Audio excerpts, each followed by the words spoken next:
നമസ്കാരം, news prime മലയാളത്തിലേക്ക് സ്വാഗതം. പഞ്ചാബ് മുഖ്യമന്ത്രിയായ ഭാഗവന്ത് സിംഗ് മന്നിനെ പരിഹാസ രൂപേണ നാട്ടുകാരിപ്പോൾ ഓമന പേരിട്ട് വിളിക്കുകയാണ്. അത് പെഗ്വന്ത് സിംഗ് മാൻ എന്നാണ് പറയുന്നത്. അതായത് പെഗ് അടിച്ച് പൂസായി സ്ഥലകാല ബോധമില്ലാതെ എവിടെ വേണമെങ്കിലും കയറി ചെന്ന് അലമ്പുണ്ടാക്കുന്ന ഒരു വ്യക്തി. നമുക്കറിയാം, ഇദ്ദേഹത്തിനെ ഫ്ലൈറ്റിൽ നിന്ന് വരെ പുറത്താക്കിയിട്ടുണ്ട്. അതും വെള്ളമടിച്ച് കോൺ തിരിഞ്ഞതിൻ്റെ പേരിലാണ്.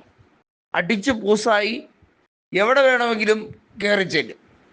ഗുരുദ്വാരയിലായിരുന്നാലും, അതല്ല ഏതെങ്കിലും റിസപ്ഷനിലായിരുന്നാലും, അതല്ല ജനങ്ങളുടെ ശ്രീകോവിൽ എന്നറിയപ്പെടുന്ന, അതല്ലെങ്കിൽ ജനാധിപത്യ ശ്രീകോവിൽ എന്നറിയപ്പെടുന്ന പാർലമെൻറ്റിലായിരുന്നാലും നിയമസഭയുടെ പ്രധാന കവാടത്തിലേക്കും അദ്ദേഹത്തിന് ഇതിലൊന്നും യാതൊരു കൂസുമില്ലാതെ കയറി ചെല്ലുക എന്ന് പറയുന്നത് ഇത്തിരി തൊലിക്കട്ടി അപാരമുള്ളവർക്ക് മാത്രമേ അത് നടത്താൻ കഴിയുകയുള്ളൂ. വാസ്തവത്തിൽ ആം ആദ്മി സ്വയം തകർന്നുകൊണ്ടിരിക്കുകയാണ്. സ്ഥലകാല ബോധം നഷ്ടപ്പെട്ടിരിക്കുന്നു എന്ന് വേണമെങ്കിൽ പറയാം.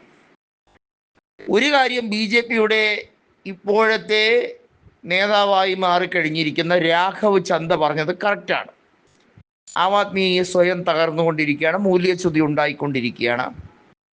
അതുകൊണ്ട് താൻ BJPയിലേക്ക് പോകുന്നു എന്നുള്ളത്. ഏതായാലും രാഘവ് ചന്ദ കുറച്ച് നാളുകളായി അസ്വസ്ഥനായതിനു ശേഷം നല്ലൊരു ഓപ്ഷൻ എവിടെയാണ് നന്നായി നേടിയെടുക്കാൻ കഴിയുന്നത് എന്നാലോചിച്ച് ഇങ്ങനെ നടക്കുകയായിരുന്നു. ഇപ്പോഴത്തെ സാഹചര്യത്തിൽ ആം ആദ്മിയിലെ പല MLA മാരും കോൺഗ്രസിലേക്കും മറ്റും ചാടുന്ന രീതിയിലേക്കാണ് ലക്ഷണം കണ്ടിട്ട് പോകുന്നത്.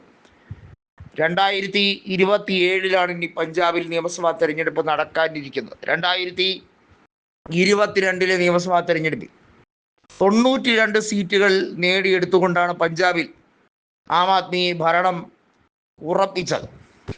അന്ന് കോൺഗ്രസിനെ നിലംപരിശാക്കിയിരുന്നു.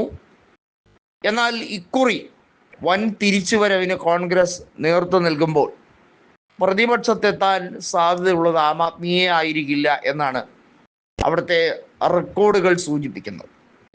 അതിന് കാരണമാകുന്ന ആം ആദ്മിയിൽ ഉണ്ടാകുന്ന സ്പ്ലിറ്റ് തന്നെയാണ്, ഇന്റേണൽ സ്പ്ലിറ്റ് തന്നെയാണ്. കൊടുത്താൽ കൊല്ലത്തും കിട്ടും എന്നൊക്കെ പറയുന്നത് പോലെ ഗുജറാത്തിൽ കൊടുത്തതിന് പഞ്ചാബിൽ മറുപടി എന്ന രീതിയിലേക്കാണ് കാര്യങ്ങളുടെ കിടപ്പ്. ആം ആദ്മി ഗുജറാത്തിൽ കോൺഗ്രസിനെ അള്ളുവെക്കാൻ ശ്രമിച്ചതും BJPയെ സഹായിക്കാൻ ശ്രമിച്ചതൊക്കെ നമുക്കറിയാം. BJP നിശബ്ദമായി അങ്ങനെ കളി കണ്ട് രസിക്കുകയായിരുന്നു എന്നുള്ളതും നമുക്കറിയാം.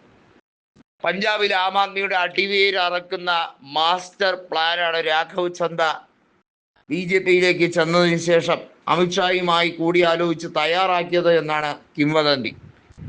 ഏതായാലും കോൺഗ്രസ് നേതൃത്വത്തിനെ സംബന്ധിച്ചിടത്തോളം അവരുടെ ഫിക്സഡ് വോട്ടും ഭരണവിരുദ്ധ വികാരവും ഒരു പരിധിവരെ നേടിയെടുക്കാൻ കഴിഞ്ഞാൽ ഒരു ചതുഷ്കോണ മത്സരത്തിലേക്ക് കാര്യങ്ങൾ പോവുകയാണെങ്കിൽ അവിടെ കഴിഞ്ഞ ലോക്സഭാ തെരഞ്ഞെടുപ്പിൽ ആവർത്തിച്ചതിനേക്കാൾ മുന്നേറ്റം നിയമസഭാ തെരഞ്ഞെടുപ്പിൽ ആവർത്തിക്കാൻ കഴിയും എന്ന പ്രതീക്ഷ കോൺഗ്രസിനുണ്ട്. കാരണം ലോക്സഭാ തെരഞ്ഞെടുപ്പിൽ ചതുഷ്കോണ മത്സരമാണ് പലയിടത്തും നടന്നത്. അവിടെ കോൺഗ്രസിന് 13-ൽ 7 സീറ്റുകൾ നേടിയെടുക്കാൻ കഴിഞ്ഞത് വെറുതെയല്ല. ആ പ്രതീക്ഷയിലാണ് മുന്നോട്ട് പോകുന്നത്.